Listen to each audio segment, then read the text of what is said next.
देने के लिए हमने मेरा पानी मेरी विरासत योजना ये 2020 में लागू की थी।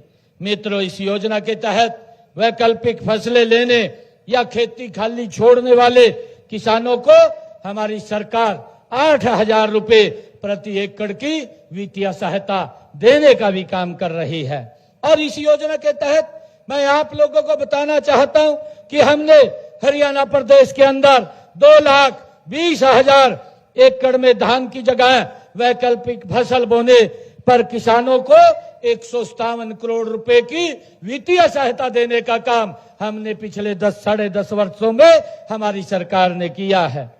मित्रों, इसके अलावा पानी की बचत के लिए वर्ष जल्य जल संचय, ड्रिप और स्प्रिंकल जैसी माइक्रो इरिगेशन तकनीकों को भी बढ़ावा दिया जा रहा है।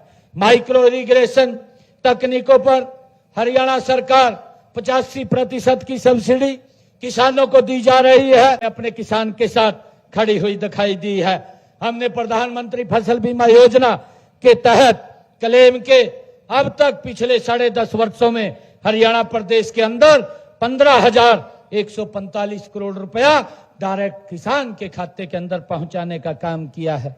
भाइयों, मैं आज किसान भाइयों के बीच में एक बात की चर्चा करना चाहूंगा, क्योंकि पहले भी मेरे किसान के ऊपर ये प्राकृतिक आपदाएं आती थी, परंतु सरकार का जो रवैया होता था वो बेरुखा रवैया किसान के प्रति होता था। और उसी बेरुखे रवैये के कारण मेरे किसान की अगर फसल का खराबा हुआ है तो उन्होंने 1155 करोड़ रुपया अपने 10 वर्षों के अंदर दिया।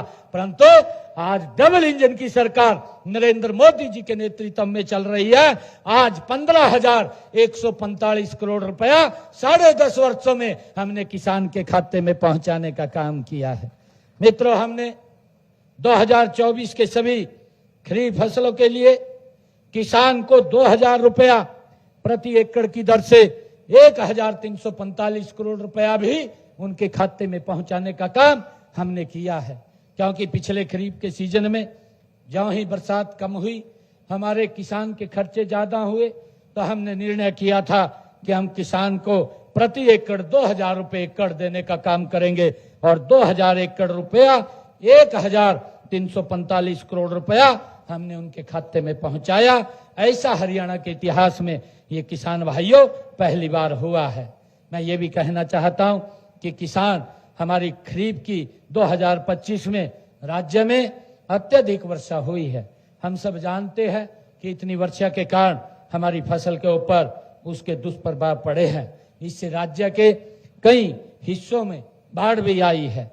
हम प्रभावित किसानों को राहत पहुंचाने के काम के उनके प्रति एकड़ मुआवजा देने का हमने उसको भी क्षतिपूर्ति पोर्टल के ऊपर रजिस्ट्रेशन के लिए खोला है। और उसको हम वेरीफाई करके ये मुआवजा भी हम किसान तक शीघ्र पहुंचाने का काम हमारी सरकार करेगी। मित्रों, मैं कृषि वैज्ञानिकों को ये आह्वान करता हूं कि वे विभिन्न फसलों के ऐसी किस्में विकसित करें जो जल भराव को भी झेल सकें और सूखे की स्थिति में भी पैदावार दे सके। ऐसी फसलों का हमें परीक्षण करना चाहिए। हमने किसान हित में, मित्रों, मैं बताना चाहता हूं कि हमने ये निर्णय हरियाणा के अंदर लिया है। हमने किसान हित में निर्णय लिया है कि नकली बीज व कीटनाशकों पर रोक लगाने के लिए हमने हरियाणा में एक कानून भी बनाया है। यहाँ उपस्थित बीज व कीटनाशक बनाने वाली कंपनियों के प्रतिनिधियों से मैं अनुरोध करूंगा कि नकली बीज व कीटनाशकों की रोकथाम में आप प्रदेश की सरकार का सहयोग करें, ताकि हमारे किसानों को इससे न भुगतना पड़े। मित्रों, हमने ये भी बड़ा निर्णय लिया है कि हमारे जो पट्टेदार किसान थे, जो लंबे समय से काश्त तो कर रहे थे परंतु मालिकाना हक नहीं था, हमने विधानसभा के अंदर इसका कानून बनाया और पट्टेदार किसानों को उसका मालिकाना हक देने का निर्णय हमारी सरकार ने लिया है।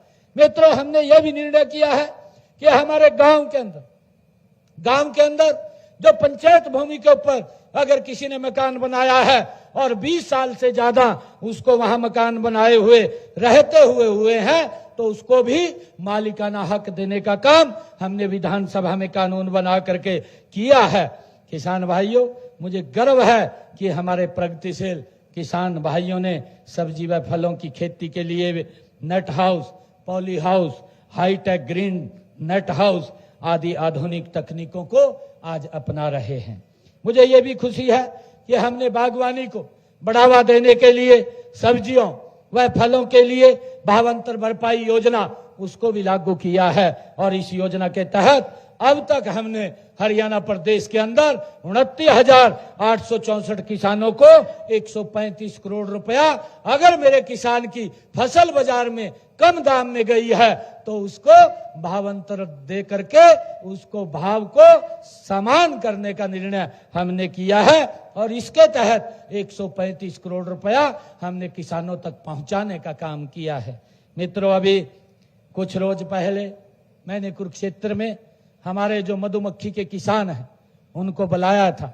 लगातार उनकी मांग थी कि हमें भी भावांतर में जोड़ा जाए और हमने निर्णय किया कि जो हमारा मधुमक्खी का किसान है, जो किसानी के साथ साथ अलग काम करता है, उसको भी हमने भावांतर में जोड़ा है। अगर बाजार में उसके दाम कम मिलेंगे तो हरियाणा सरकार उसको सपोर्ट करके, सहयोग करके उसके दाम को उसको लाभकारी पहुंचाने का काम हम करेंगे। हमने ये भी निर्णय